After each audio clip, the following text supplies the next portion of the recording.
तो फिर उसमें संख्या आपने देख ली 3-4 लाख हो गई है ना। वो तो मेघराज सिंह खुद की ट्रैक्टर है, वो कर्ज भेज देता है हर जगह। पैसा मिल रहा है ना सरकार को, कैसे झुकेगी बताओ मुझे।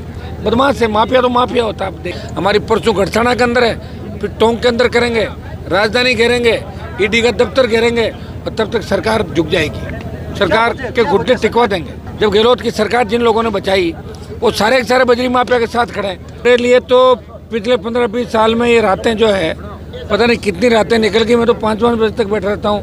42 दिन तक 2013 में जब वसुंधरा सीएम बनी थी तो 42 दिन तक नागौर कलेक्ट्रेट पे ठंड के अंदर 42 दिन तक बैठा रहता। 70 दिन किसानों के लिए सड़क पे देश का कोई सांसद बैठा, तीनों कृषि बिलों के खिलाफ। हनुमान बेनीवाल था देश में तो सड़क पे बैठा हुआ था। सड़क पे बैठा हूँ मैं मेरे भाइयों के लिए, किसानों के लिए, गरीबों के लिए, जिनको बजरी की आवश्यकता है। बजरी का ठेका निरस्त हो, इस माफिया पे शिकंजा कसे, ईडी की कार्रवाई हो, बजरी के गलत जो नाके लगाए हुए हटे, और जो नदी का स्वरूप इसने बिगाड़ा खोद के, वो उसकी पूरी जांच हो के विजिलेंस से सर्वे, इसका ड्रोन सर्वे हो। चूँकि नदी में पानी आ गया, ड्रोन सर्वे संभव है कि नहीं। जो माल का स्टॉक इसने किया उसको जब्त करके इसके खिलाफ मुकदमे दर्ज हो, और बजरी की माइन से आम आदमी, गरीब आदमी को मिले, जिसके खेत में बजरी है, जिसके खेत में सिलिका है, लाइमस्टोन, चेजा पत्थर और जिप्सम जिसके खेत में। ये मुख्यमंत्री को करना चाहिए। रात कैंप तो मुख्यमंत्री लगा रहे हैं, लेकिन बजरी की रात नहीं दे रहे हैं। पूरी गहलोत सरकार बजरी माफिया की गोद में। वसुंधरा सरकार को बजरी माफिया ही चलाता था। आखिर इस माफिया के पास ऐसा क्या है कि बीजेपी कांग्रेस के बड़े बड़े नेता इसके सामने नतमस्तक हो गए। हम आगामी दिनों में वो सूची भी जारी करेंगे जिसके अंदर राजस्थान के प्रत्येक जिले में बजरी माफिया की किन किन नेताओं से सांठगांठ है, वो सबूत के साथ हम मीडिया के सामने भी लाएंगे। क्या है आखिर मांगे, कौन सी मांगे? हमारी एक, बजरी निरस्त करो बस ठेका, और सस्ती करो बजरी।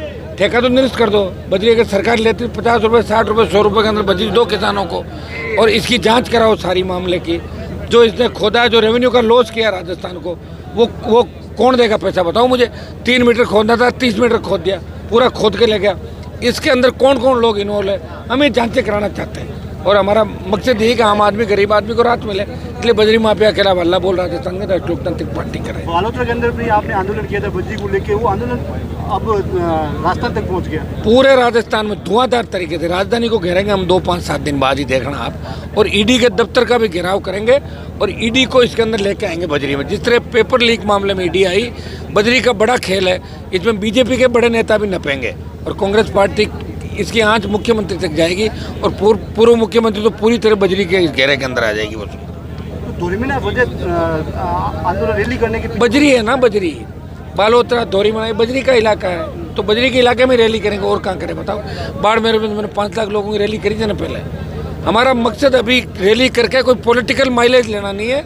हम ये चाहते हैं कि लोगों को राहत मिले, इसलिए रात को 12 बजे बैठा हूँ। अंदर से वार्ता का न्योता आया, भेज दिया मैंने एमएलए साहब को अंदर। अगर सकारात्मक वार्ता होती तो ठीक है, नहीं होती तो अगला अल्टीमेटम क्या होगा, लोगों से बात करके तय कर लेंगे। अभी हमारी परसों गढ़साना के अंदर है, फिर टोंक के अंदर करेंगे, राजधानी घेरेंगे, ईडी का दफ्तर घेरेंगे, और तब तक सरकार झुक जाएगी। सरकार के घुटने टिकवा देंगे। पैसा मिल रहा है ना सरकार को, कैसे झुकेगी बताओ मुझे। जब गहलोत की सरकार जिन लोगों ने बचाई वो सारे के सारे बजरी माफिया के साथ खड़े हैं, तो फिर सरकार को चला रही है खुद। ये तो जेब में लेके घूम रहा है सरकार को।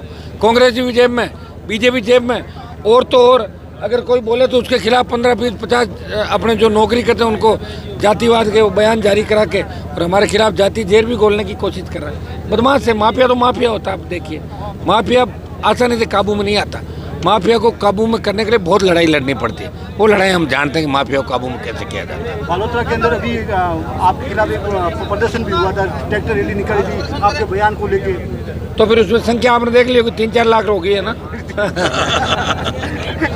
वो तो मेघराज सिंह खुद की ट्रैक्टर है, वो कर्ज भेज देता है हर जगह।